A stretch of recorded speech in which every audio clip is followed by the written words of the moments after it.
Brucegas, boxing, jazz, and more. Getting underway here on a Wednesday evening. A little bit of jazz trivia. Make sure we're coming in on all our available platforms that I'm lined up to go here. Let me check out the. Okay, we're on YouTube.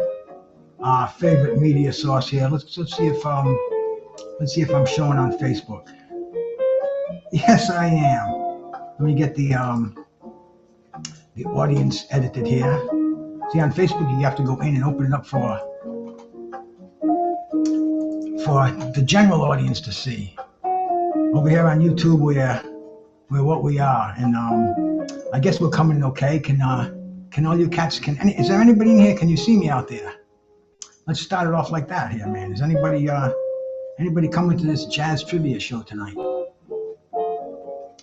Because I mean, we can wait around till you get in here. Let me move a couple of screens around here. I'm gonna put this one up here, and I'm gonna put this one down here. Let me just move that one a little bit here. Okay, I think, yeah, there we go. Now we got that all set up straight. Okay. Brucegas, boxing, jazz, and more. This is a Wednesday night trivia jazz contest we're going to have over here. First of all, I'm going to get myself in the right frame of mind. It's at 8 p.m. on a Thursday night, the 17th of April. Man, the time is flying. Doesn't it fly when you're having a good time? I got to see if I'm online here, because there ain't nobody in here yet. Maybe people aren't really jazz aficionados like myself. Let me just take a quick look and see if I'm available on, if I'm even on the air here. Let me see here. We go on YouTube and check it out and see if I'm here.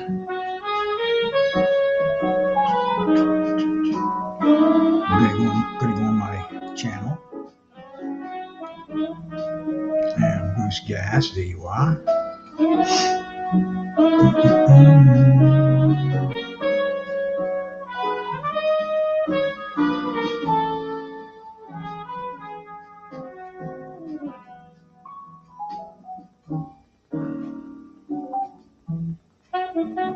Brucegas, boxing, jazz, and more.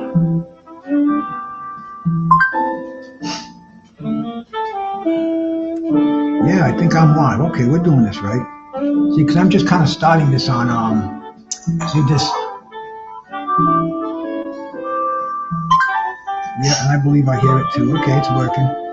Just wanted to check that out, man. Make sure we're running. We're running with gas over here, man. And like I said, this is a little impromptu jazz trivia, because I did one last week. I wanted to check it out, and and it wasn't working so well. I lost half of the questions. Didn't start right. We only did about 10 questions. It was a mess. But let me get myself in the right frame of mind, like I always do. Maybe you can catch that illustrious contact high that I was talking about. I got something called blue runts in here today, man. Blue runts.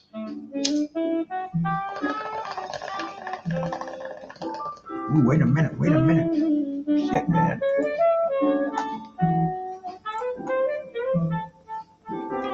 I just checked something out here, man, because I might have fucked up. Oh. Question number 2. Yeah, I did a little bit, but not too badly. Not too badly. I only lost one question, so we'll keep it like that. We'll wait for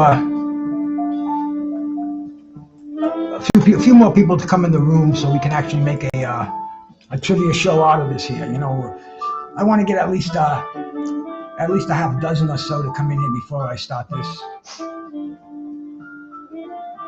And we'll take it from there. Hey, Daniel Berry, salute my bro. At least the old faithful Daniel Berry. Thank you, my brother, for coming by here, man. This is jazz trivia night. Something I like to set up. I'm practicing this with, man. We do it with boxing, but I also like to do it with jazz, because this is, you see, Brucegas, boxing, jazz, and more. I can't get out here and play jazz because I'll get blasted with copyrights.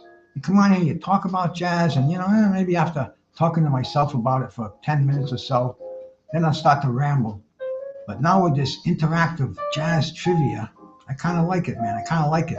And I thought of 40 questions within the last hour or so, and we put them up here, and I think it's going to work out pretty well. I think it's going to be a very interesting day at the races. I lost one question last week. I lost a shitload of them, so I'm going to hit on this blue ruts for a little bit. See if anybody comes in here and wants to play trivia, and we'll start our contest.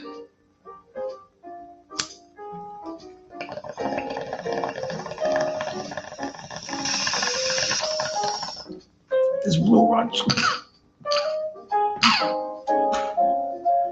Nice strain. First time I got this. I got it today, man. I came today with bulkweed.us. Great little subscription, great little internet channel full of beautiful little nuggets like this. Very, very tasty, very solid, very full. Like this is almost like a pine cone here. But that is put one of those on my tray here. To enjoy a few hits of that. The Drunk Irishman, there he is, bro. Jose Diaz. Thank you, cats, for stopping by. I'm going to do a little bit of jazz trivia this evening. KO Boxing, breaking news, my bro. Salute, man. Good to see you, brother. Today is in the jazz world. Today is the birthday of Buster Williams, a fantastic bass player. I saw him with Ron Carter's quartet, the Piccolo Quartet. 2 basses, Ben Riley on the drums, and I can't think of who the piano player was. I'm sure I will. But anyway, man, it's Buster Williams' birthday today. Buster Williams is 82 years old today, and it's also the birthday of a keyboard player that I used to listen to. Maybe one of the first jazz albums I bought. Hey, Dimitri's bright, my brother. Salute, man. Salute. His name is Jan Hammer. He's Czechoslovakian, I believe. He's a keyboard player. He played with the Mahavishnu Orchestra. And one of the first albums that I bought, they used to have the midnight sales in Boston at Strawberry Records. They give you 3 albums for $10. And I bought this album called John Abercrombie Timeless.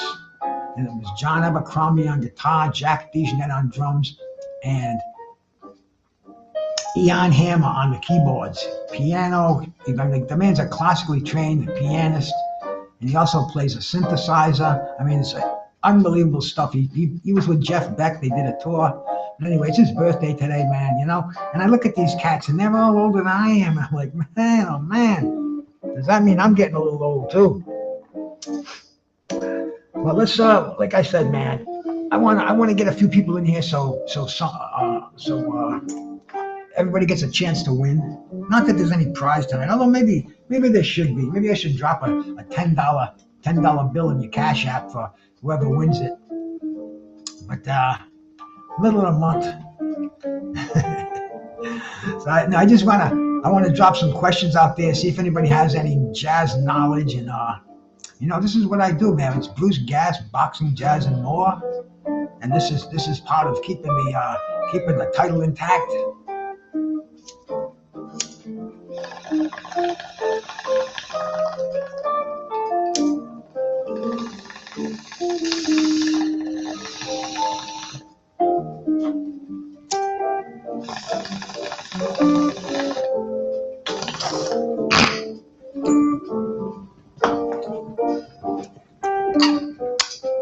Nothing like a lung ripper. I'm on Facebook too, man. Let me take a look over there. I got one person watching me on Facebook. Good to see you. I don't see any name. They're just watching, just lurking out there. Comments can be added. In fact, I'll go to this one so I can see the comments. I've got to kill the volume on that one. See, I'm very fortunate. I have 3 screens here. I won a screen a couple of weeks ago on Cass Sports. He had a trivia. And Cass Sports, excellent guy, man. I love going over there. Today he was talking about the legendary trainer Customato. I should be using some customado questions in my boxing trivia. But let me, like I said, I want to get at least 10 people in here before I start the game. You know, it's just it's going to be too easy without participation. And water, man, water, the number one supplement in my diet. I drink a lot of water. I don't drink caffeine. I don't drink alcohol. I don't drink soda, juice, none of that shit, man. Water.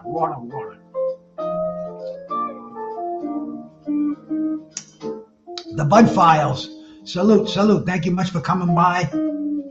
Welcome to Jazz Trivia over here with Brucegas, Boxing, Jazz, and more. Beautiful days, beautiful couple of days in New England. I mean, it was nice. I've been wearing shorts the last couple of days, trying to get a little bit of early sun. And I noticed the winter. When I'm looking in here now, and I can see on screen where I wore a hat all winter long. I had my head all covered up. So, I had a little skin cancer one time over there anyway. So, doctor told me to keep it covered. But I can see, man. I can see my face is like brown, and my head is white from keeping it covered. I never really noticed the difference there. But anyway, beautiful weather over here in the Northeast, man. Like 70 degrees yesterday, in the 60s today. I mean, just thank God for being alive. It's that nice. And then I got this other little treat today. Let me show you this, man. You know, I've been going. I'm loving this mail order weed company going, the delivery services, bulk weed. And I got this stuff. It's called Splits. I had some of it a couple of weeks ago, and I just got this one now. And wouldn't you know it? See, last night I broke my dabbing tool. I pulled it up. So I knew this stuff was going to come today, so I pulled it out. I laid it on the table. It's glass, and of course it fell and it broke. I mean, it's not totally out of commission, but I mean, it's just not. It's not going to do this stuff on. I mean, check this out. This is it's a double container. It's a container like this. It says on it Splits, and it's a split container. It's got some what they call sauce, and it's got some diamonds. And I also and it's got on the back you can see the two brands you have. One of these is GMO, and the other one is Sherb. And if you open this up, this is the nicest part about it here, man. To stand up, give you a good camera angle. And of course that fell down. I picked that up over here. Okay, here we go. See, this is like I don't want that cover. Put the plastic cover on top. See how nice that is, man. See, that's the diamonds and sauce. One side is the sauce, the other side is the diamonds. Really sweet little treat that I picked up today, of all days, man. And I'm looking for tomorrow. I have to go out and get another dabbing tool because, like I said, the one that I have. Where is it? Oh, here it is. Here it is. It fell off the table last night, and the tip of it broke off. And you can see it ain't what it used to be. And it's no this, and plus, being out here reminds me PM I do my I do the PM supplements. So this is Wednesday night. I forgot to take my evening nutritional supplements, and I'll take them right now in front of you. It's 1,000 milligrams of vitamin C. It's a supplement called Cognium. It's a silk protein for memory enhancement, ward off the Alzheimer's. Osteo-Biflex for the joints, the arthritis, and flaxseed oil, a favorite essential fatty acid that I used to take. I've been taking it for 25 years, longer.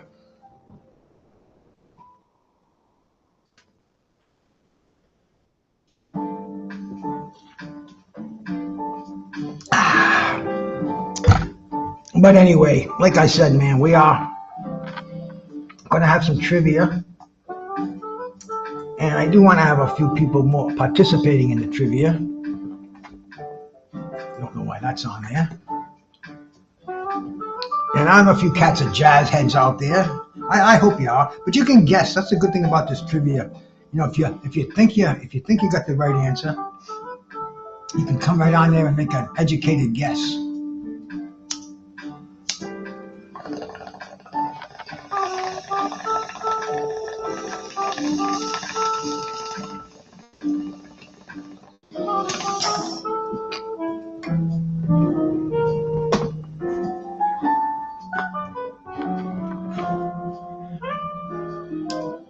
It's got citrusy, kind of diesel. Nice.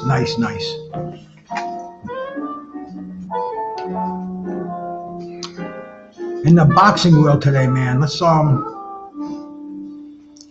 check out what happened today on this day in boxing.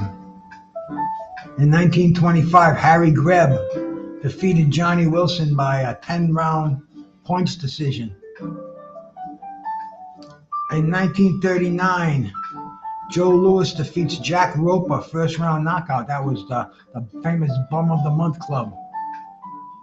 Moving on to 1967, and see, I was just a kid, and I remember hearing about this fight on My World of Sports. Nino Benvenuti defeated Emil Griffith in 1967 via 15th round unanimous decision, and I believe this was in I think this was in Italy. I believe it was shown on here 5 o'clock, which is prime time live in Italy. All right, KO, appreciate that, man. We're gonna start in a second. I'm hoping a few more people come in, but I know how it is on YouTube. You know, there's 70 million channels out there. You can't get discouraged. You just got to keep on hanging and banging and doing them. Nothing ventured, nothing gained. But, you know, 1979, Jim Watt defeated Alfredo Petula. And this was for the vacant WBC lightweight title. This was the lightweight title that Roberto Duran vacated to move up to the welterweight division. There was a tournament out there, man. And the finalists in the WBC tournament was Jim Watt and Alfredo Petula. The WBA, I believe, was I think Arturo Frias won it from Claude Noel. But anyway, Roberto Duran was undisputed. He splintered. He left. The belt was splintered. Jim Watt became the WBC. Jim Watt eventually lost it to Alexis Aguayo. Ahab Kayuli defeated Emilio Villa today to retain the WBA super welterweight title in 1980. In 1982, a fight that I remember watching, man, the Miracle Man, Matthew Saad Mohammed defeated Pete McIntyre. 6th round TKO, man. Matthew Saad Mohammed, second round TKO. Matthew Saad Mohammed, an amazing fighter from the 80s. Late 70s and 80s. Ghost 123, salute, man, salute. James Toney defeats Ricky Thomas in 1993 on this day. Johnny Ruiz defeats Freza Kendo by a 10th round TKO to retain the WBA heavyweight title. Johnny Ruiz was probably one of the most, he was very uninspiring. He's really known for his fights with Evander Holyfield. Got beat by Roy Jones. Roy Jones won his heavyweight title by beating Johnny Ruiz. But anyway, he fought Freza Kendo. Freza Kendo, another tough guy from Puerto Rico, man. I think Freza Kendo was still trying to sue the WBA to get that title belt, man. You know, and he's in his 50s. But I'm going to start this. I know there's nobody in here, but I'm going to start this anyway, man, because that's what I'm here to do. To get the trivia game going. We bring up the screen. And this is the second question. What college in Boston that is known for its study of jazz and other contemporary music has produced more Grammy winners than any other school? This college in Boston has produced more. Okay, let me pull up my trivia game here and resume the game. Here we go, man. Here we go. Okay, man. Which college in Boston has produced more Grammy winners than any other. New England Conservatory, Harvard, Boston Conservatory of Music, or Berkeley. Vote now, please. 1, 2, 3, or 4. I see nobody's fast enough. They're not getting in under the computer. No time to Google these answers, man. You gotta type in there fast. And the winning answer is Berkeley College of Music. And nobody voted, man. Nobody voted. Okay, let's get to the next question, man. I want to see you cats at least guessing here. There's 5 of you in here watching it anyway. At least take a guess at it.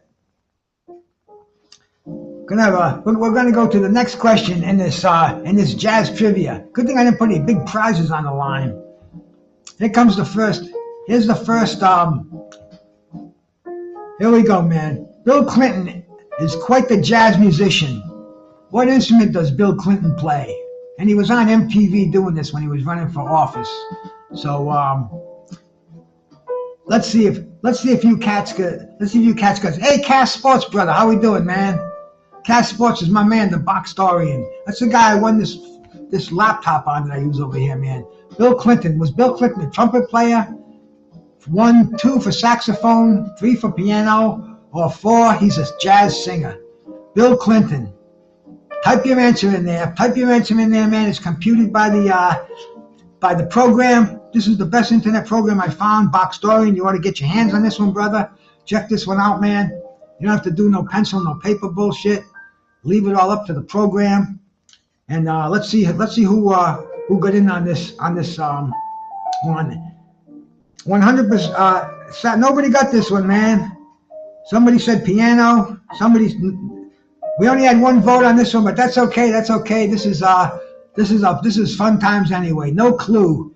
Justin James, Bill Clinton, man. No, damn, it wasn't that long ago. I was still hanging and banging.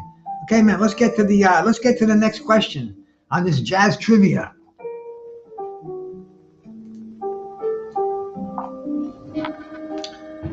Singer and jazz legend Ella Fitzgerald made her debut performance at one of the very first infamous amateur nights at what Harlem theater in 1943?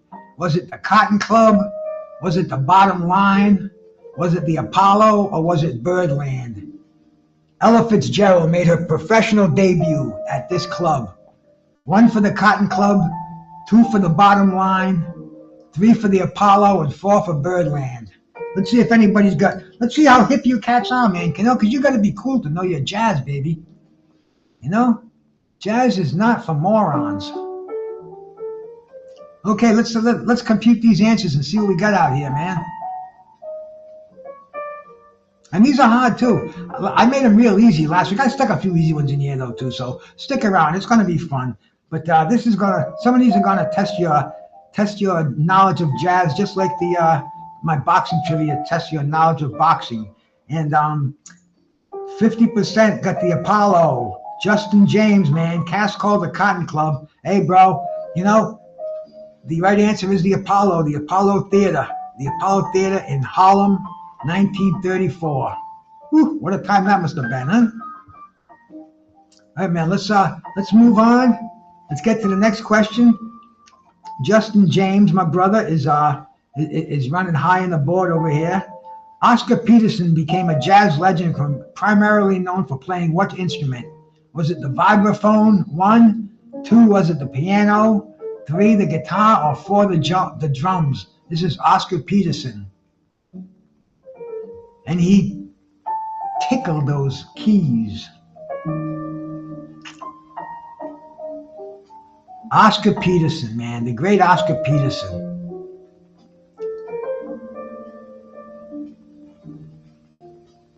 Did he play the vibes? Did he play the piano? Did he play the guitar? Or did he play the drums? The master computer is tabulating your answers here. And the correct answer, man, Oscar Peterson. Everybody knows the Oscar Peterson trio, man. That's all right. Take a guess if you don't know it. But anyway, man, it was the piano, bro. Don't worry about it, Justin. You don't get penalized for wrong answers. You just get points for right answers. So, man, even if you don't know it, take a guess. You got a 25% chance of getting the right answer. And, man, hey, 25% ain't bad. 1 in 4. You know, you get a baseball player that's batting 250. They're not going to shove him into the minor leagues or get rid of him. That's not a bad average, man. Not a great average, but it's not so bad. Who was the first bassist for Weather Report? The classic band, Miles Davis, from Miles Davis's alumni. Was it Ron Carter? Was it Miroslav Vitos? Was it Jaco Pastorius? Or was it Alfonso Johnson? The first bass player for Weather Report. Wayne Shorter and Joe Zollin are alumni of Miles Davis.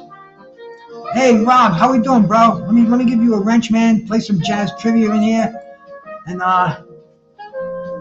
thank you for coming by, brother. Appreciate it, man. Appreciate it. Okay, man. Take your best guess. Who's the first bass player for Weather Report? And it was. Let's have a drum roll. Justin James. Justin James, man. I think you got one here, brother. We'll see. Was it Ron Carter? Miroslav Vitos? And yes, it was Miroslav Vitos. Justin James, right on with that one. Good one, my brother. You know your jazz, man. Weather Report, a lot of bass players. Jaco was a bass player. Johnson was a bass player. I'm sure Ron Carter probably sat in there with him for a few sessions.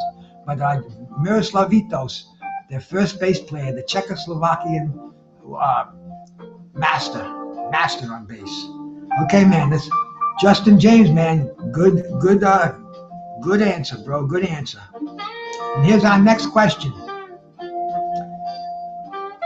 Whose picture is this, man? The boxer who played the bass. And he didn't want to play.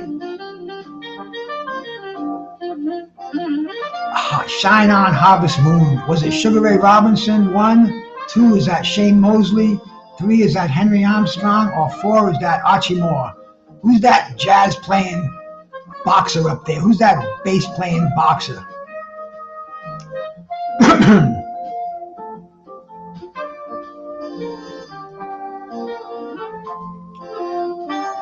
The correct answer is, as we compute for question number 7, the correct answer is, drum roll please. No, that's not Sugar Ray Robinson, man. That's the great Archie Moore. And I should have texted his daughter and told her I was doing a trivia today, because she's an expert jazz trivia, and I think she would have come in and got it right. But anyway, man, good guess, my brother. That was an easy one, though, Justin James. See, I think you're more into the modern jazz, the progressive stuff. We got questions in here from all the different eras, just like boxing, man. Anyway, here comes the next question. What musical form, a mixture of samba and jazz, and amplified by the song "Girl from Ipanema"? What style is that? Is that swing? Is that salsa? Is that bossa nova, or is that bebop? 1 for swing, 2 for salsa, 3 for bossa nova, and 4 for bebop. What genre is that? That's all right, my brother. Jazz is an endless journey, just like boxing.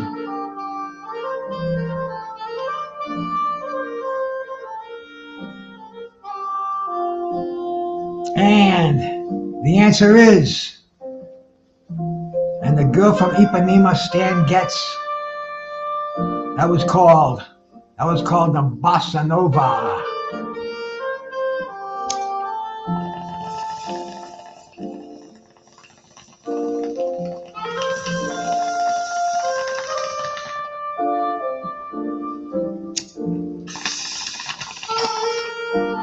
Both of my competitors tied with that one, so have no fear. Nobody's crept ahead, nobody's lagged behind. It's an even sum game question. But we are going to get to the next one in a few seconds, and oh man, I tell you that Blue Runts is some good shit. First time I ever tried that.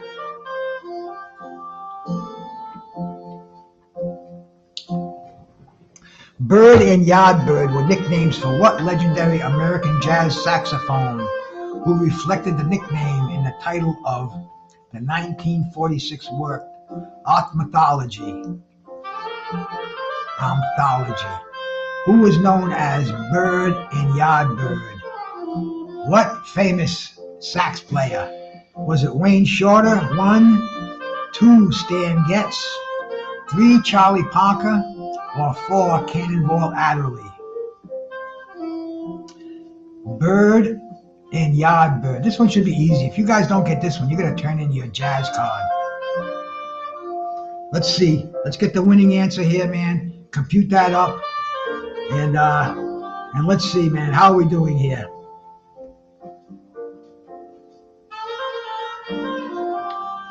Charlie Parker. Justin got that one, man. Rob, coming a close second.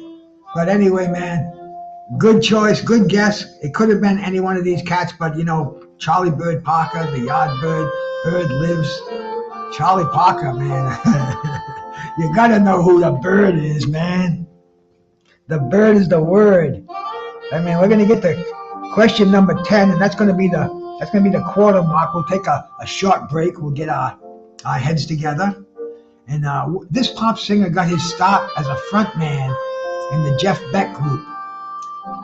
Was it Stevie Winwood? 1, 2, was it Roger Daltrey?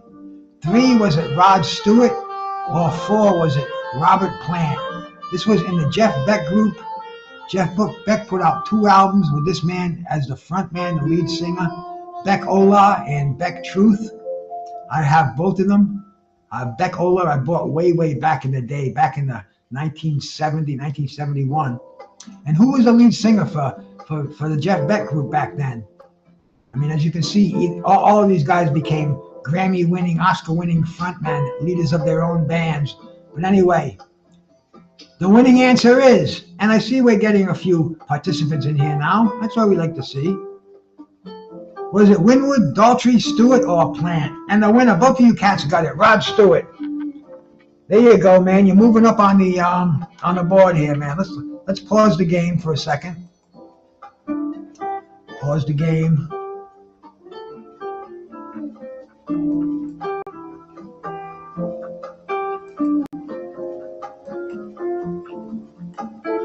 Put that up there. Yeah, see, there we go, man. I'm kind of learning this now. I'm learning how to do this. How can I look at the leaderboard?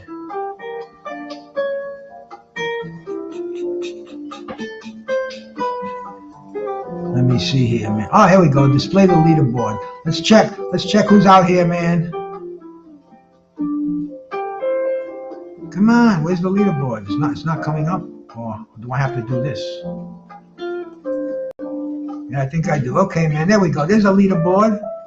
We got Justin James in first place, and we got Rob R.C. Cars in second place. See, this is a pretty cool little program that I have here. Pretty cool little thing. Okay, man, we'll get back to the contest. And like I said, man, we got 40 questions here for you. Right, we're gonna take a little short puff break here, a puffing intermission. I've got this legendary. Oh, I'm so stoned. I don't remember the name of it. It's called Bull Runs. I just got it today. It's a new strain, man. It's a 70-30 indica dominant strain. 24-7. Okay, John McLaughlin left Miles Davis to form what band? Did John McLaughlin form the Trio of Doom? 1.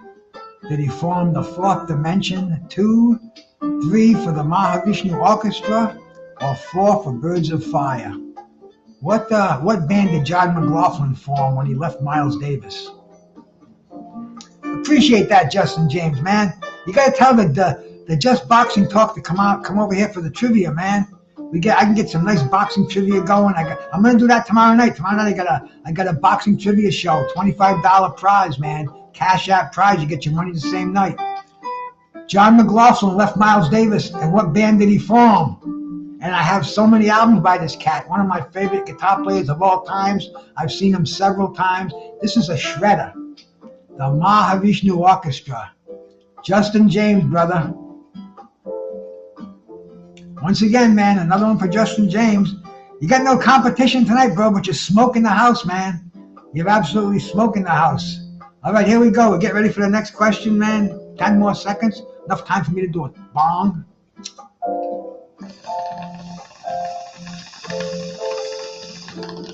No, it's not. In 2007, who was awarded the special Pulitzer Prize for masterful improvisations, supreme musicianship, and iconic centrality to the history of jazz? Was it 1 for Stan Getz? Was it 2 for John Coltrane? 3 for Coleman Hawkins? Or 4 for Charlie Parker? This is a Pulitzer Prize for masterful improvisation, supreme musicianship, and iconic centrality to the history of jazz. Which one of these legends received that Pulitzer Prize? Take a guess. You ain't got nothing to lose. Who do you think it was, Justin? How about you, Robs? You taking a guess? Anybody else out there, man? Anybody lurking in? Just press that keyboard. You don't got to register. What you do have to do is sub to the channel, please. And the answer to this question is, man, see, this is from the jazz history books here, man. No, it wasn't Stan and it wasn't Charlie Parker. It was the legendary John Coltrane. I mean, John Coltrane, a true legend. Man, this is a man who prayed to God through his saxophone. You ever listen to John Coltrane? You might have a spiritual awakening in your soul, bro. John Coltrane was special, truly special. Let me just pause this so I can do my hit and reflect on the legendary John Coltrane, man. Because man, I see the sunrise every day out my window. I got a beautiful look over at the Monhope Bay. And it rises at exactly 6 a.m. And there's a song John Coltrane has. It's called Soft as a Morning Sunrise. And I see that sunrise and I hear that song in my head, man. And it's just so beautiful. It's priceless. And I have it for free. And anyway, let me get this hit in me. And we can resume this crazy ass contest here.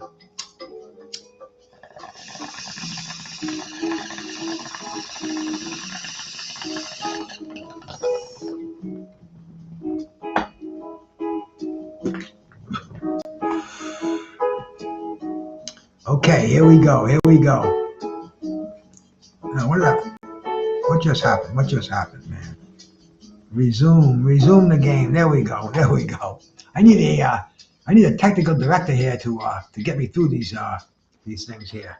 Who made his professional recording debut with the J. McShane Orchestra? Was it Thelonious Monk? Was it Duke Ellington? Number 1 for Monk, number 2 for Duke Ellington, number 3 for Count Basie, number 4 for Charlie Parker. His professional recording debut with the J. McShane Orchestra. Which of these legends was it?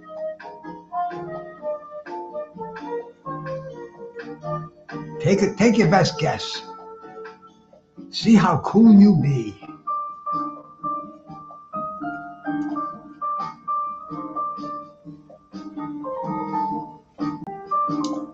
Right now, the program is computing your answers. The winning answer for this one is Charlie Parker. Nobody got this one right. Okay, for a consolation prize, you have a trip to Yosemite Park. You will stay tourist class in one of the finest cabins on the park. Dates available only between the months of February and March. Okay, let's go, man. Hey, always go for, if you don't know it, the first instinct is usually the one. There we go, man. Which jazz musician with tongue-in-cheek ran for the U.S. presidency in 1964, declaring that he would rename the White House the House of Blues, the Blues House? Was it Ornette Coleman 1, 2 Dizzy Gillespie, 3 Count Basie, or 4 B.B. King? Who in 1964 said they were running for president to change the name of the White House to the Blues House?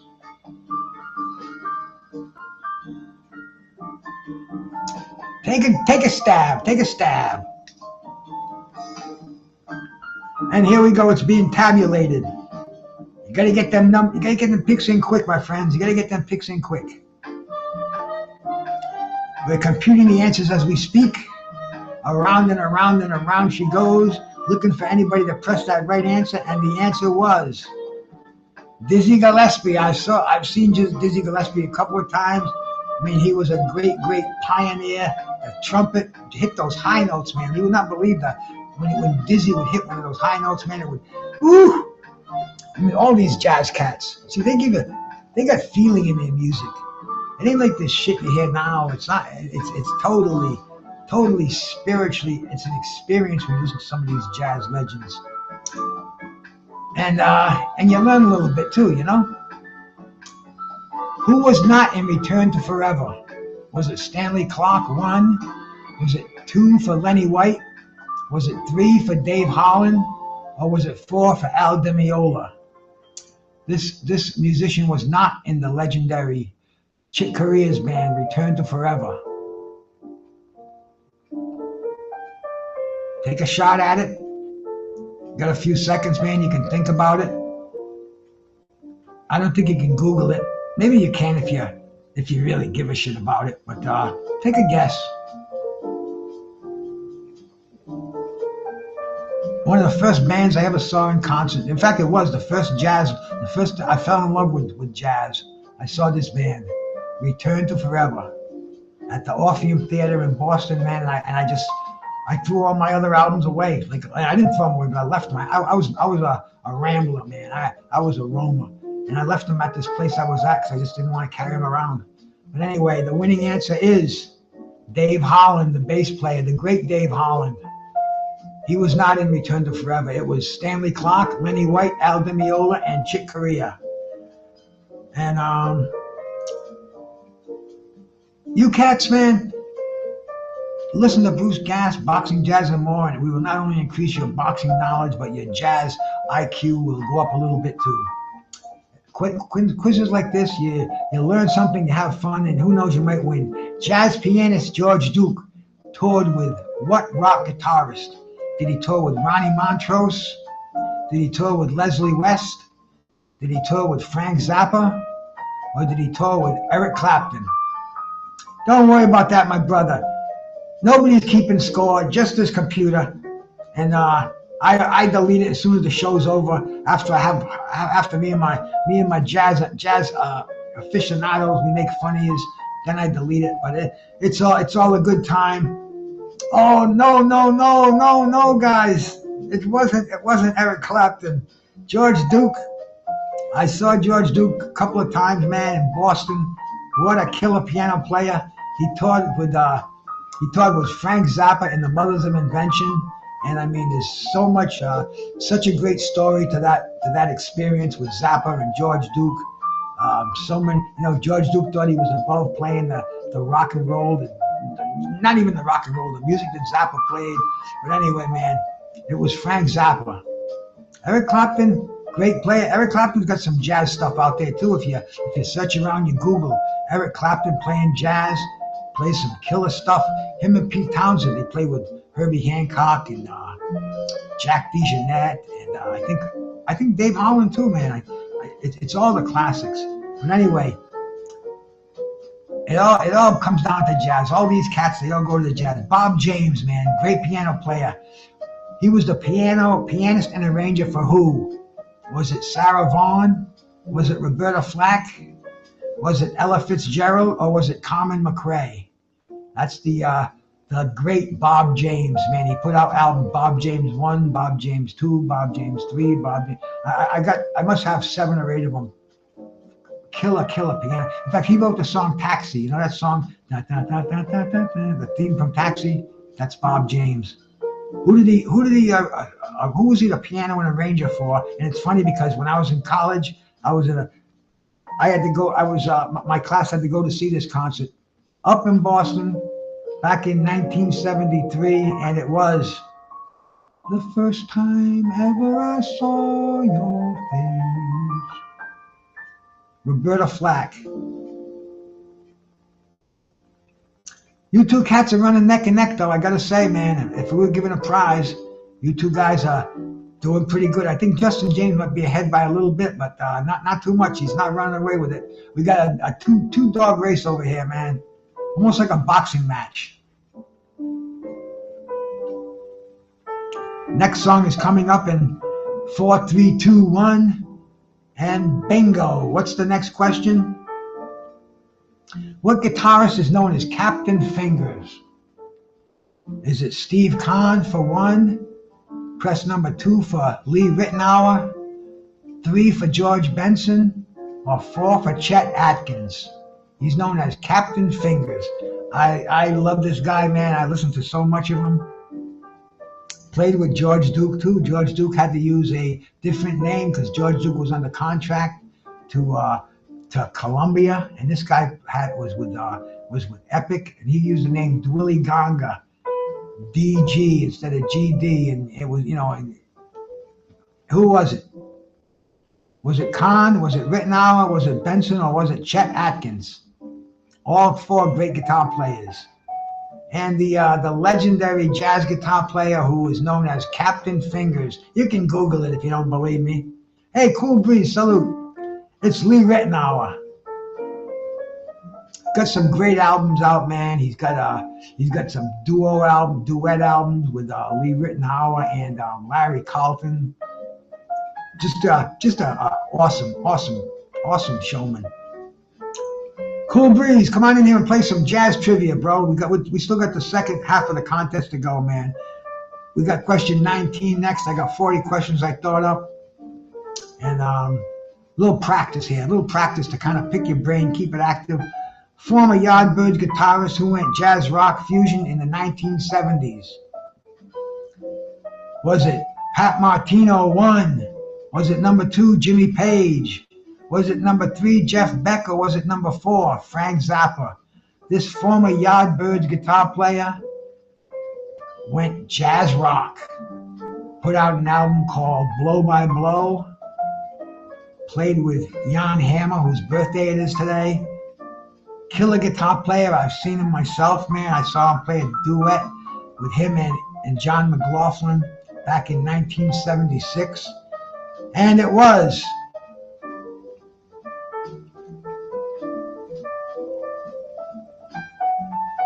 the legendary. Good guess. Not the right one though. Good enough though, bro. I mean, you gotta hit it with the number for it to compute. But it was Jeff Beck. We got Jimmy Page. I think my brother Rob didn't vote on this one. But Cool Breeze, you just gotta hit the number. I know, man. Nobody, and not only you should. Some people don't like it. Let's face it, man. I don't like a lot of music. Some people love it. Some people hate it. Some people can take it.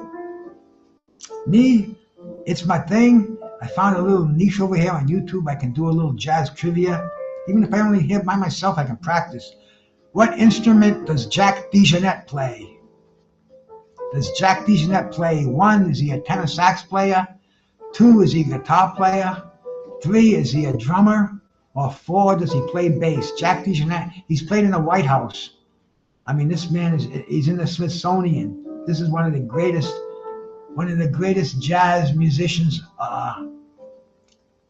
Everybody knows Jack DeJohnette. He's just so cool. He was on one of the.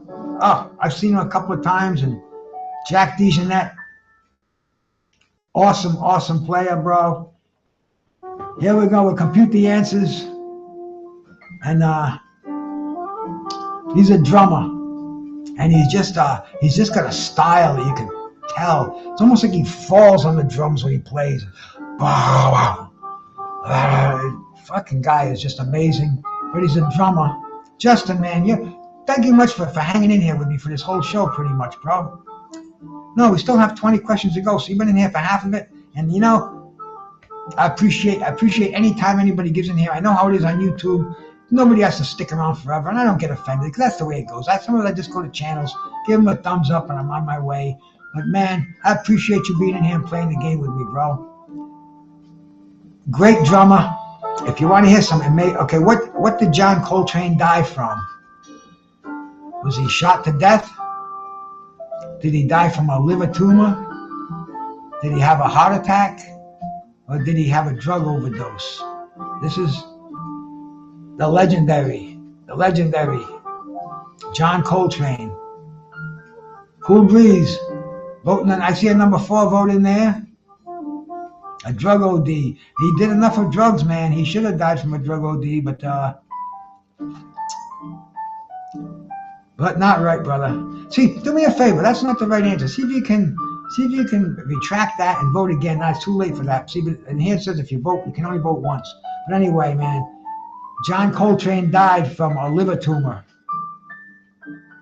And it was brought on by excess of drug and drinking. I think he died at 34, very young age. But it was John Coltrane. It was the train. I listen to John Coltrane all the time too, man. I listen to all these guys all the time. Jazz is just something, man. You don't have to pay attention to it. It pays attention to you. Next question, please, Mr. Computer.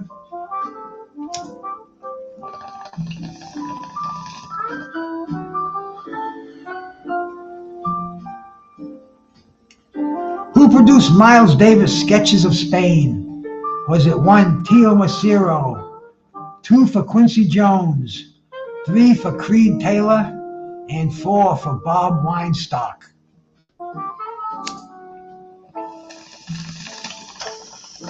Sketches of Spain.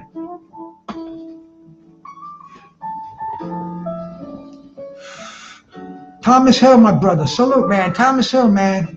And hey, good to see you in here, my brother. A little bit late, man. Well, halfway through. We're doing some jazz trivia, bro.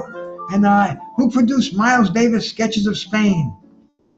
Let's compute the answer here. Was it Tio Macero, Quincy Jones, Creed Taylor, or Bob Weinstock? You press your numerical 1, 2, 3, 4 for the answer. Miles Davis' Sketches of Spain with Gil.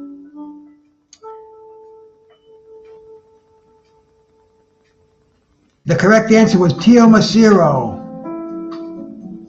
Everybody voted for everything but the correct answer, man. But it was Sketches of Spain. Miles is in a totally different stratosphere with that album. He just plays. He plays with orchestras, and it's just amazing stuff. Just amazing stuff, man. Shout out to the great Miles Davis. What is the oldest jazz festival in America? 1 for the Newport Jazz Festival, 2 for the New Orleans Jazz Festival, 3 for the Cavalcade of Dixieland Jazz, or 4 for the Big Sur Jazz and Art Fair. The oldest jazz festival in America.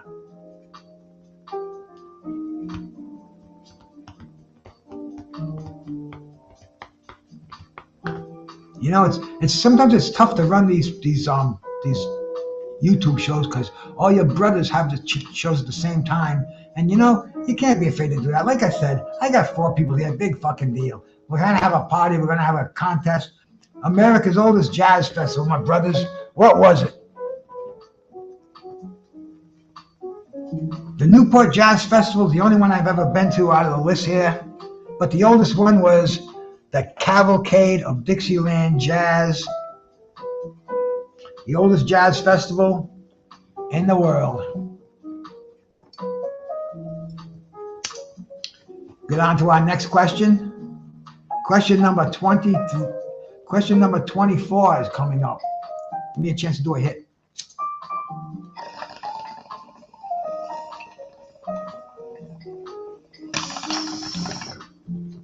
Drummer for the classic John Coltrane Quartet. Press 1 for Tony Williams. Press 2 for Steve Gadd. Press 3 for Elvin Jones. And press 4 for Alphonse Mouzon. This is the classic John Coltrane Quartet. That was with Elvin Jones on. That was with yeah, I'm smoking here. Okay. That was with McCoy Tyner, with Jimmy Cobb, and with John Coltrane. And who was the drummer? Let's see if anybody's paying attention, because I gave that one away. And of course, the legendary drummer for John Coltrane is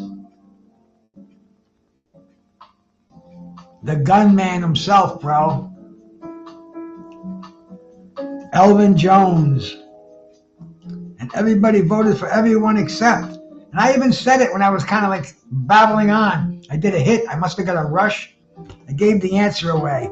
But anyway, man, that was the drummer, Elvin Jones. There's a movie out. It's called Zachariah. It's a rock and roll western, and it's like came out in 1970, and it's got the James Gang, and it's got all these old bands, but it's a western, and it's got Elvin Jones. He's the gunfighter, folk singer that went jazz in the 80s, touring with Pat Metheny and Jaco Pastorius. What was her name? Was it Joni Mitchell 1?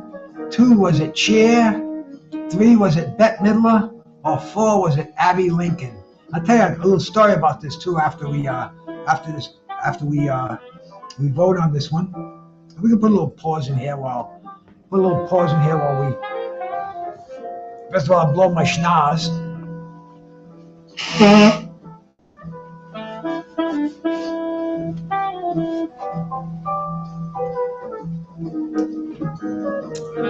I did try to. I didn't try to give it away. Or maybe I did. I don't know, man. This is just fun for me. But anyway, this was a folk singer who went jazz in the 80s. Very famous folk singer. Let's resume the game, and after the vote's in, then I'll tell you a little bit about my experiences with it. And I can see how I'm about 4 seconds behind on the stream that I'm using, which is live reacting to YouTube. So I'm a little bit ahead of you guys. But anyway, man, what's the folk singer? Which one was it? Who was it? Was it Joni? Was it Cher? Was it Bette? Or was it Abby? They became a jazz legend, kinda. And of course, man, it was Joni Mitchell. And I saw Joni Mitchell when she was on tour with in her jazz thing. She had Jaco Pastorius and Pat Metheny and Michael Brecker and Don Elias and the Persuasions. I mean, it was killer stuff. Killer stuff. Pause that for 1 second here. All right, man. Sorry, I keep pressing the wrong button. But anyway, man, I was sitting in there with me and the girl I was with. We were up in the Providence Civic Center had a bar in it called the Royal Roost, and you could go up there if there were boxing matches there, wrestling matches, whatever there was. The Royal Roost was a bar and a restaurant. It was kind of nice. It didn't last too long. I don't think it lasted long, maybe a few years. But you had like you're way up on top, so you're in the nosebleed seats, but you can get drinks. The waitress is bringing you drinks. You can get chicken wings.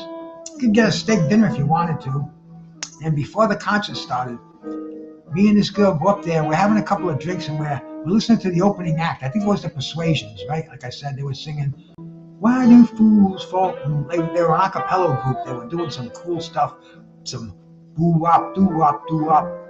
And then the dude up there is sitting next to us, and he's talking to us, and I didn't know who it was. He buys us a round of drinks, and he's like, "I got to get going," because Joni Mitchell's starting a band playing, and she's going, "Michael Brecker, let's go, Michael Brecker."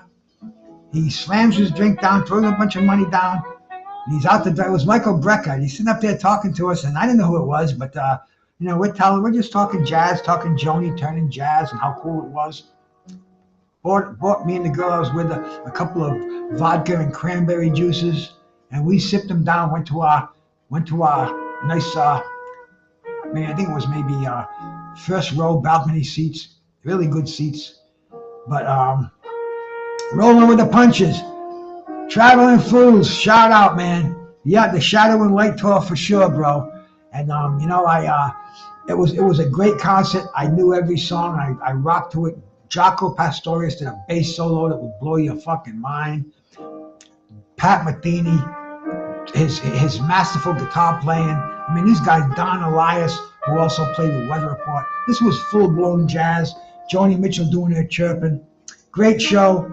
Let's resume the game. We still have 15 questions to go, man. Let's see how you jazz aficionados are going, man. Who was the guitar player for the Crusaders?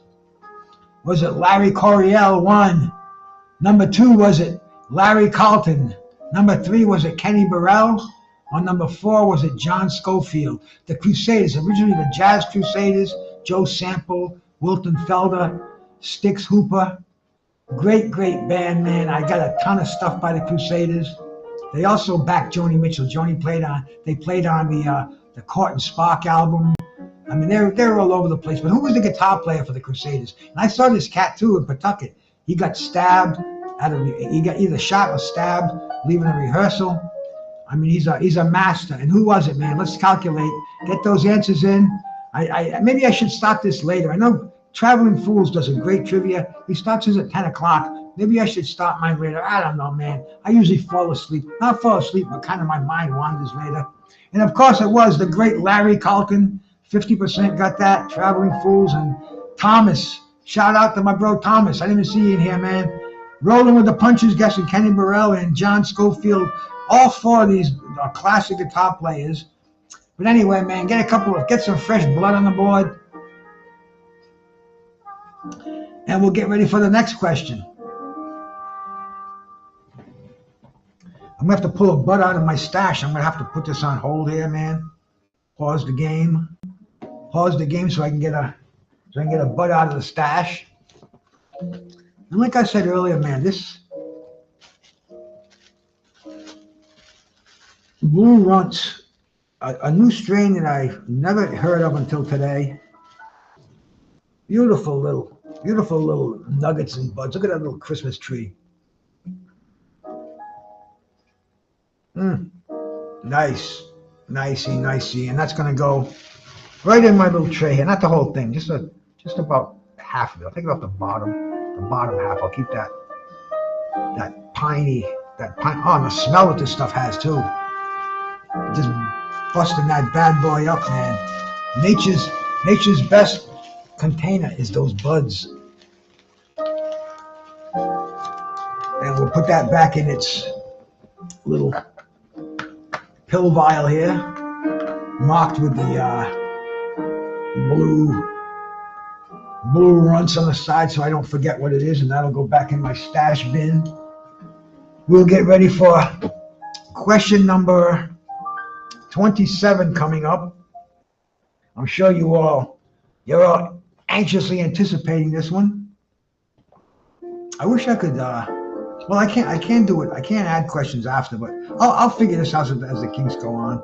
But let's resume the game. Who was the bass player in Return to Forever? Was it Stanley Clarke? 1, 2 for Ron Carter, 3 for Dave Holland, and 4 for Alphonso Johnson. 4 of your greatest bass players in the world. I got some Gorilla Glue. All right, Roland, my bro, some Gorilla Glue. I was going to get Gorilla Glue. They were sold out. I like the varieties out there, man. And who is this bass player? One of the first bass players I've ever seen, the first bands I've ever seen. It blew my mind, changed my whole musical direction. And who was this guy? Fingers are like fucking 4 or 5 inches long. I mean, probably a great basketball player. Could probably palm a basketball player, give you the iron claw. I see a few votes coming in here, man. Thomas Hill, man, just boxing talk. 34% of you Traveling Fools, the jazz aficionado, creeping up from behind, saying Stanley Clarke, Justin, Ron Carter, man, Alphonso Johnson, Thomas got that one. Traveling Fools, man, you got to be careful with him. He's a sneaker. He's going to coming up the side, coming out of nowhere is Traveling Fools. He's whipping that horse. He's either nose behind, he's moving in. Anyway, let's get to this next one. He is called the Godfather of Jazz. The Godfather of Jazz. Is it Miles Davis? Is it John Coltrane? Is it Duke Ellington, or is it Charlie Parker? Who's the godfather of jazz? Good. It's just got a sound to it in its own fucking right, man. The godfather of jazz. Who is it? 10 seconds to go. Get your votes in.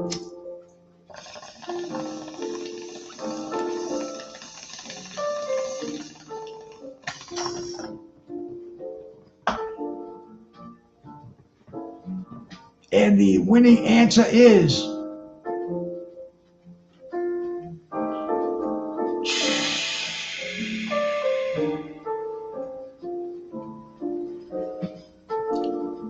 who is it, man? Who is it? Duke Ellington. Dun, dun, dun, dun. My satin doll. If you ever heard My Satin Doll, then I suggest you Google that one, man. That's something you gotta hear. But anyway, Thomas and Traveling Fools, man. Thomas got that number one in there first, brother. That's the way to do it. You know, you gotta be fast in this game. You gotta be smart. You gotta be fast, just like being in a gunfight. Same thing, man. Only we're playing virtual gunfight over here. The gunfight at OK Corral. Whose big band played the theme from Rocky Gonna Fly Now in the movie? Was it Sylvester Stallone, Sly Stone's band? Was it Maynard Ferguson's band? Was it James Brown's band? Or was it Freddie Hubbard's band? This is a big band. You know, was it Sly and the Family Stone? Who was it, bro? There was some trumpets and trombones and saxes. Gonna fly now. Da, da. You guys all remember that song. In fact, in the last quiz, we asked you who wrote it. Who played it in the movie? Get your votes in there, man. They're getting tabulated. Come on, Roland, baby. Come on. Can't be slow. Here we go, man. The answers are being computed as we speak.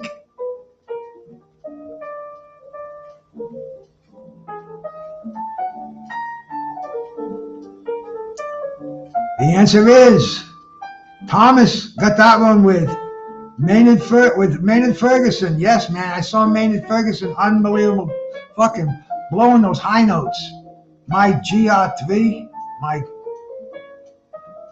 What's that one, Traveling Fools? I'm not hip on that one. Hey, Dan Tan, man. Salute, brother.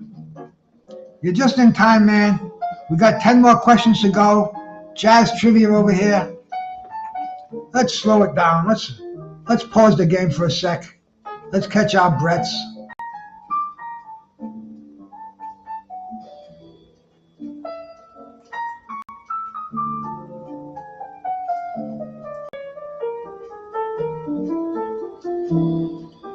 Yeah, I gotta learn a little bit better how to do this. I'm kind of learning. Yeah, there we go, man. Hey, we'll take a little breather just for a second here.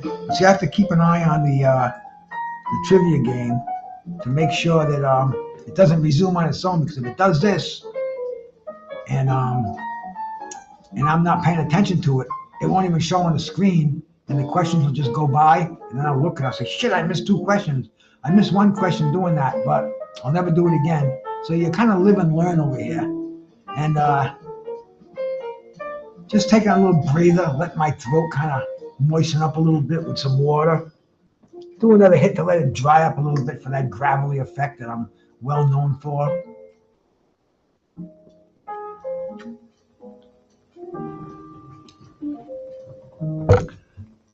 Don't worry, brother. Nobody gets penalized around here.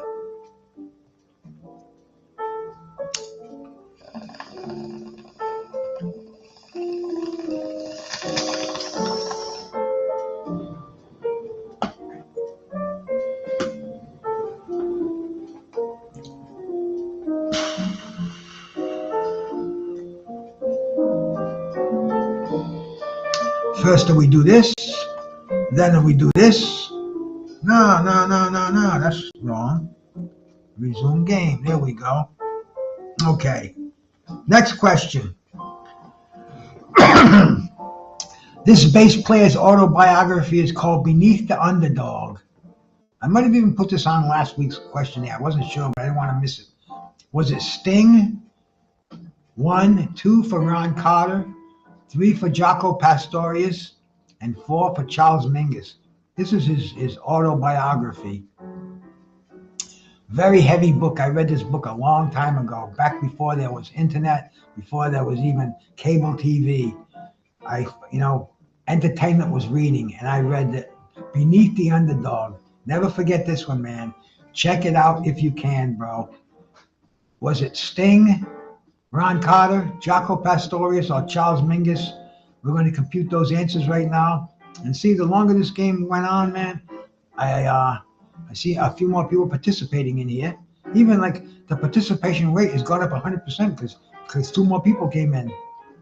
But jazz it's an acquired taste. Traveling Fools aced that one, man. 50% of you got it. The other, some said Sting, some said Jaco, both Hall of Fame bass players. All 4 on there are actually your Mount Rushmore of bass players. Can't get many better. You can throw Stanley Clarke in there. We can put there's so many unbelievable bass players. Who wrote My Funny Valentine? My Funny Valentine. Was it Rodgers and Hart? 1. 2, was it Rodgers and Hammerstein? 3, was it Frank Sinatra? 4, was it Chet Baker? Excuse me, I love that song. My Funny Valentine. My funny Valentine. Don't change your hair for me if you care for me. My funny Valentine. Oh, Chet. Chet was the best. But who wrote the song? Let's see how well you cats did out there, man. The answer is obvious. I don't know. I don't think I would have got this one. Love the song, man. Stay, little Valentine, stay. It was Rodgers and Hart. Thomas, you got that one, man. Good one, my brother. Chet Baker sang probably the best version of it, but he didn't write it, man. It was written by Rodgers and Hart, two writers in the back in the days of the musicals. And I think it was the same Rodgers. Crazy. But anyway, man, Tom Scott, the great Tom Scott. What was Tom Scott's band? Was it the Tom Scott Band for one?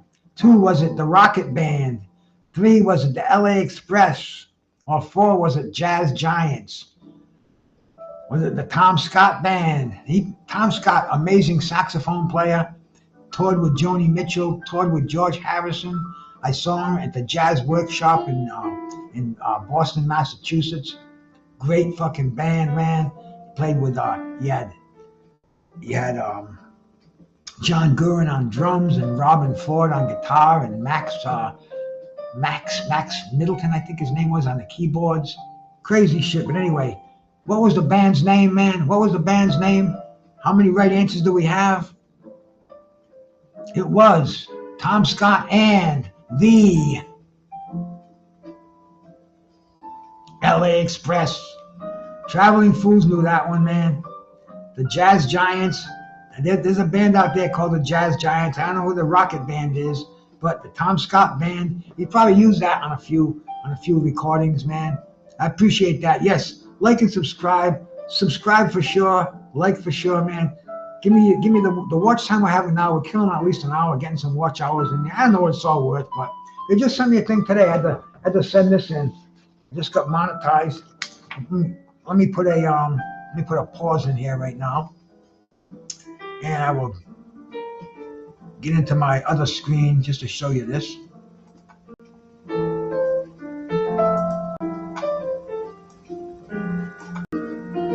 Now we'll get back to that in a second. Now, see, I got this from Google today.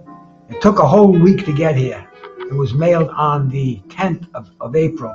It's my Google ID number that I can punch in there and get monetized. And I don't know if there's any more hoops I got to jump through. I had to send my license. I don't even know how to, what do you call it, man?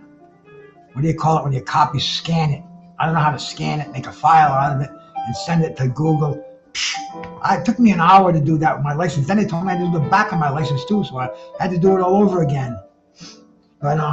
But anyway, I can start getting paid by them for the super chats I have. And what I'm going to do is I'm going to give it back to you guys in trivia prizes anyway. Because the boxing trivia tomorrow night, $25 first prize.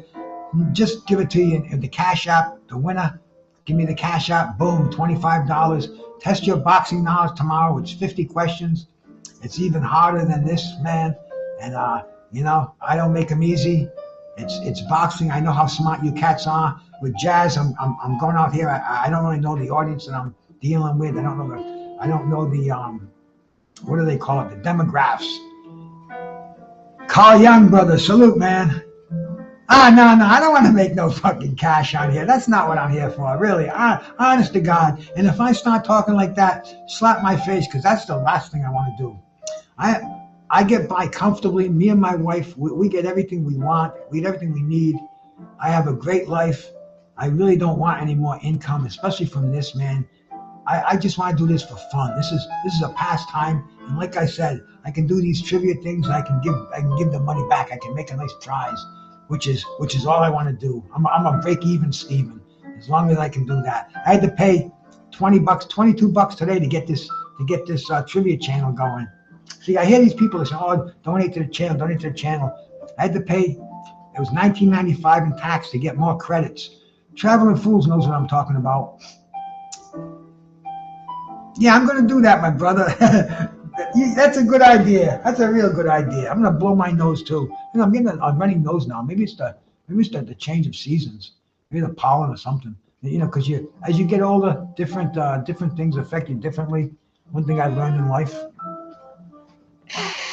It's not really dripping a lot. It just feels like it's a little bit congested. Just a little bit. But yeah, we do a hit. Take another drink of water. Get ready. That's what a lot of people tell me, Thomas. They say the change of the seasons. It's tomorrow, 8 o'clock, Traveling Fools. That's kind of the time I choose. I don't know why. I usually go like a couple of hours, 8 to 10.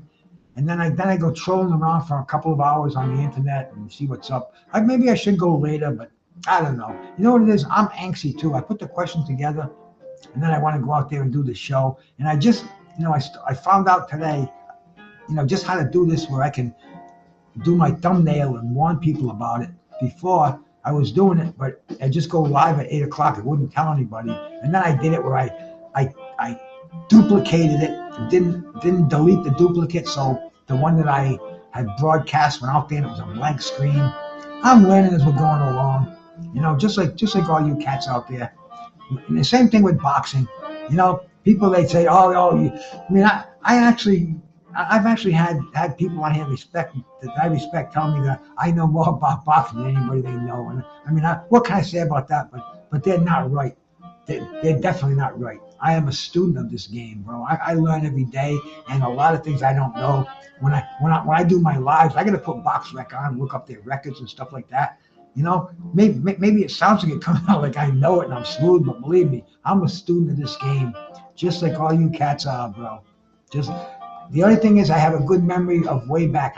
I don't remember shit. If I'm going to tell you something that's in my head, and then it comes time to say it, I'll forget it. That's how bad my memory is. But yet, I can remember back in 1984, Greg Page fighting Tim Witherspoon, sitting here for the title, 9 o'clock on HBO. Witherspoon was weighing 232, Page was weighing 246. Bro, it's like, fucking crazy memory. Yeah, short term. That's why I take the supplement that I take. I take this one called Condium. And it's a silk protein. It doesn't have anything else in it. It doesn't have it's not like Prevagen. It doesn't have the goldfish guts in there. It's strictly silk protein. And silk protein is the single most studied supplement for preventing memory loss. And that's really important because I take care of myself physically. I eat good, clean food.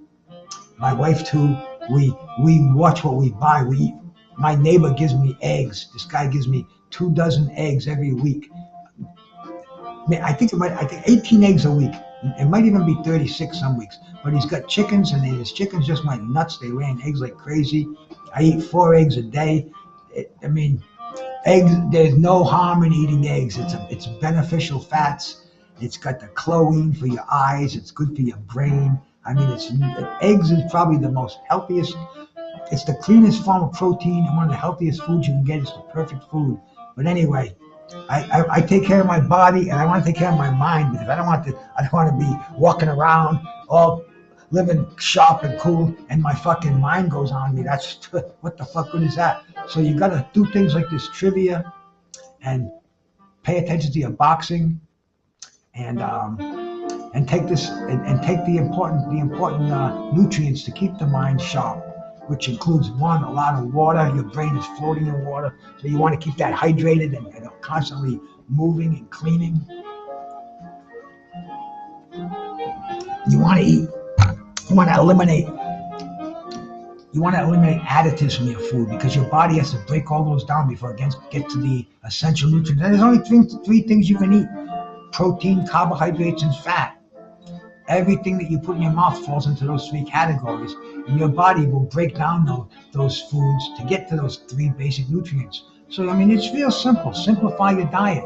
You can make it taste good, healthy. You can use lemon and garlic and pepper, and I mean, there's so many things you can use without adding salt and gravies and added butter and all these fats to make you fat and make you sluggish and slow your metabolism up. Anyway, let's get back to the game. Keep the mind sharp, keep the body sharp, stay off the hard shit. Let's get back to trivia here, man. Let's get back to trivia.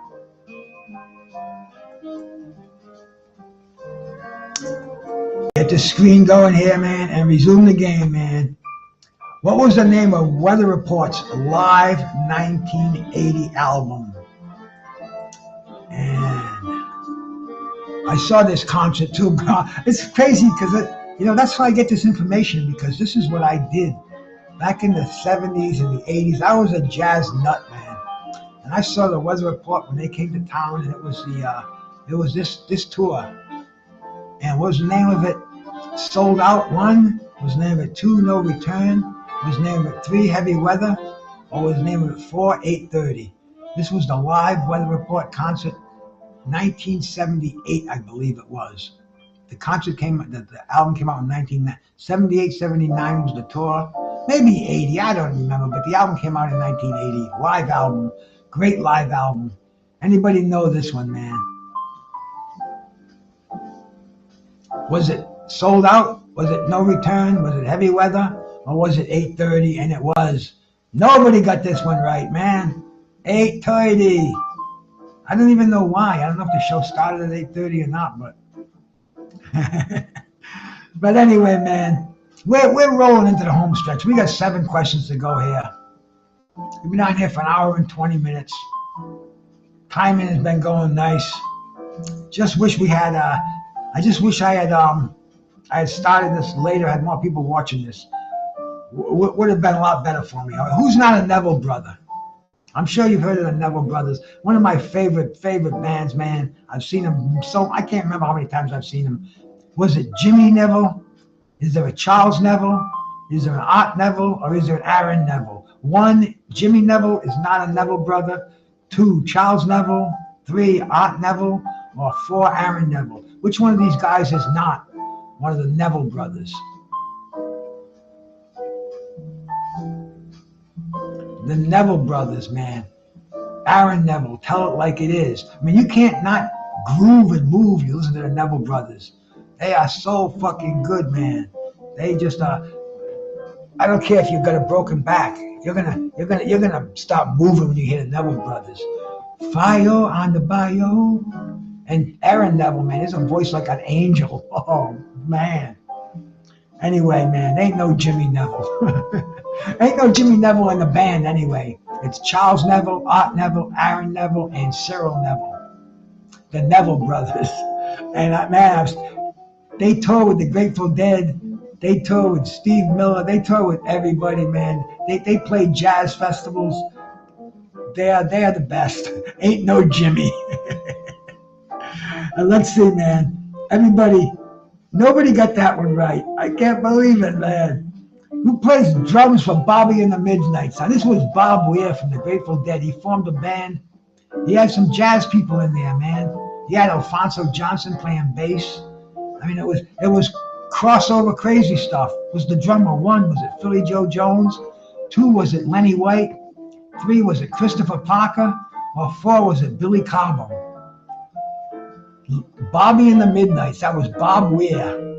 Funky shit, man. You know, it goes back to my Deadhead days. I was a jazz man. And I saw this. I'm like, wow, this is me, bro. This is my Deadhead and the jazz. And it's like, man, I went to Boston and caught that show, bro.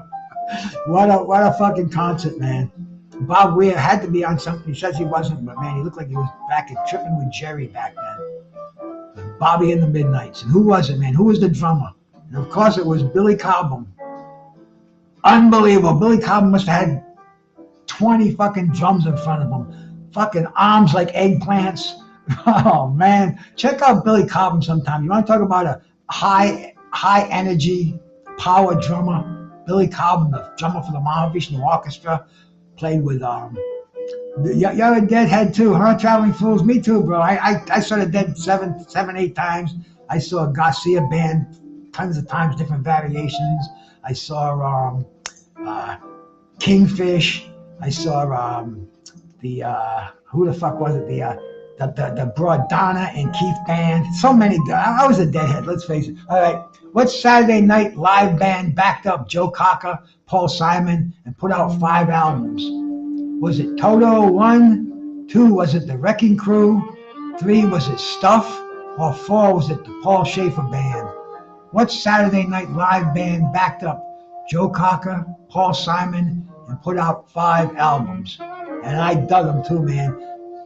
Eric Gale on guitar, fucking Steve Gadd and Chris Parker on drums. What a band, bro. What a band. Richard T on the keyboards. You go look at some Paul Simon, the Paul Simon's movie, Crazy After All These Years, and they're backing him up. Anyway, man, what was his band's name? They decided to put on their own shit, and 2 drummers in the band. Kick-ass band, man. Who was it? Traveling Fools, man. Traveling Fools is going to take this one. He came in late in the game. 50% said the Paul Schaefer Band. Good guess, man. 25% said the Wrecking Crew. They were a top-notch session band back in the day. But anyway, man, we still got another 4 questions to go. In fact, let's take a look at the leaderboard. Let's pause the game here. Let's take a quick look at the leaderboard. Traveling Fools came on here over here. He came on and took over first place. Thomas Hill is in second place, and Justin James is in third place. Rob is still in the game here, man. But anyway, man, we will get back to the game.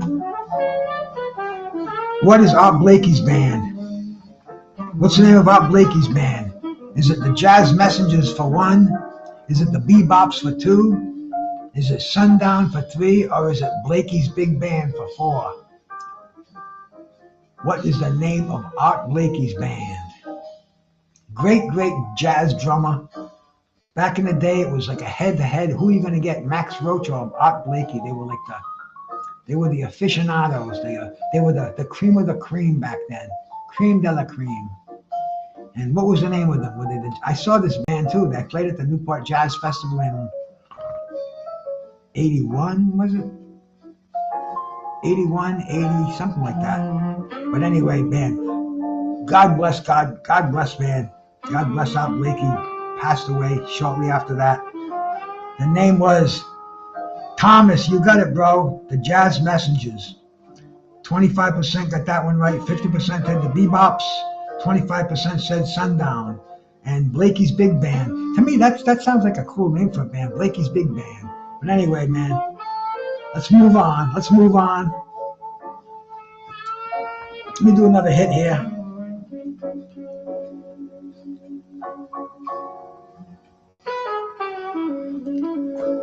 Never mind. We'll do that. We'll do the next question and the hit during that. Okay. What instrument does Richard Davis play? Richard Davis. I mean, I got probably 4 albums by Richard Davis. Maybe 3 or 4 different sessions with him as a backup player, sideman. What instrument did the great Richard Davis play? Did he play trumpet? 1, did he play piano for 2, did he play drums for 3, or did he play bass for 4? He plays an album with him and Joe Beck. It's called the Song for Wounded Knee. Check it out, Google it. Joe Beck, not Jeff Beck, Joe Beck. Joe Beck, Song for Wounded Knee. But what did Richard Davis play? Richard Davis was on that album. And what instrument did Richard Davis play? Played with Miles, I think. He played with everybody, bro. Richard Davis, he's Hall of Fame material. What instrument did he play? That's the question.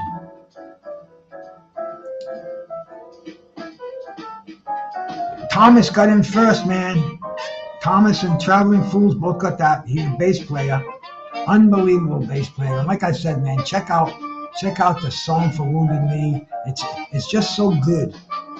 Joe Beck on the acoustic guitar and Richard Davis on the acoustic bass. I mean, this is the acoustic raw blues and blues that are just so. Joe Beck is so fast on that guitar. It's mind blowing. This Brazilian jazz drummer and percussionist played with Miles Davis and others and was married to Flora Purim. Was it Mongo Santa Maria? Was it Hermeto Pascal? Was it Don Romeo? Or was it Atero Morier? And he also went to prison for cocaine with his wife, with Flora Purim. And he also played with Frank Zappa and George Duke. I mean, this cat, he was a percussionist.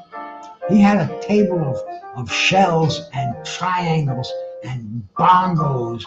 I mean, this guy made sounds of the wind and the ocean. And he was from Brazil.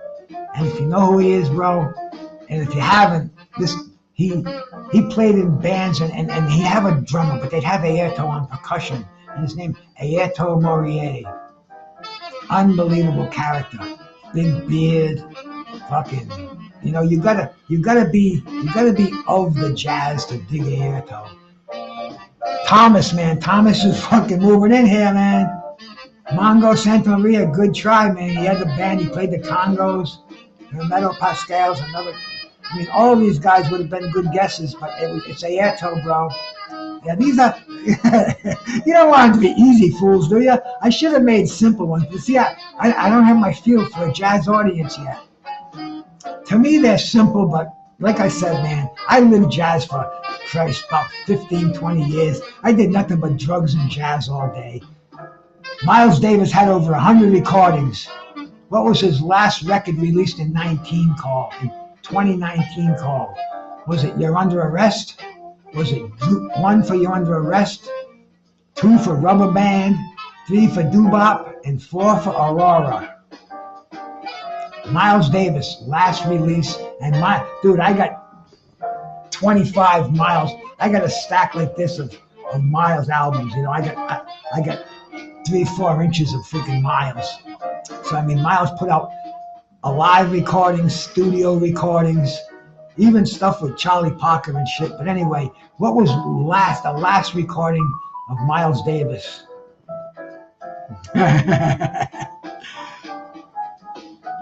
You're under arrest. Nobody got it, man. 0%. See, you might Google this, and Google might be a little slow. Maybe Google's not up to 2019, but the last release by Miles was Rubber Band, man. You're Under Arrest was way back. Doo-Bop was before that, man. Traveling Fools, that was the second to the last. And it was Rubber Band, bro. I hate to bust your nut on that one, but I kind of figured that was a tough one. They're all tough ones, but see, if you're Miles, if you file Miles like crazy, see, that was the last question, I think, right? That was question 41. Yeah, that was the last one, man. That was it, my friends. We go back to get myself on there, and we'll do our calculating and shit like that, and much fun. See, those are the generic ones. You try to get it to stop at 40, but it doesn't. And see, I just put this thing together this afternoon. This was I'm looking at my jazz albums. I have 3,000 jazz on vinyl, and once again, I'll say it. If anybody wants those albums, find a way to get the albums from here to you, and they're yours for free. If you can get somebody you know in Rhode Island to come down, it's gonna be about maybe 5 or 6 wheelbarrows, bringing them up the hill and putting them in the car. And and to get them to you, I'd have to get a pallet from UPS and shrink wrap them. And I mean, it's just crazy shit. I guess one of these days I'll find somebody to come down here and get them. But the best thing you can do is hit that like button, subscribe, come over tomorrow for the jazz trivia. Tell your friends about it. And I couldn't ask for more. But we're gonna take a look at the layout and see what's up here, man. Let's display the leaderboard.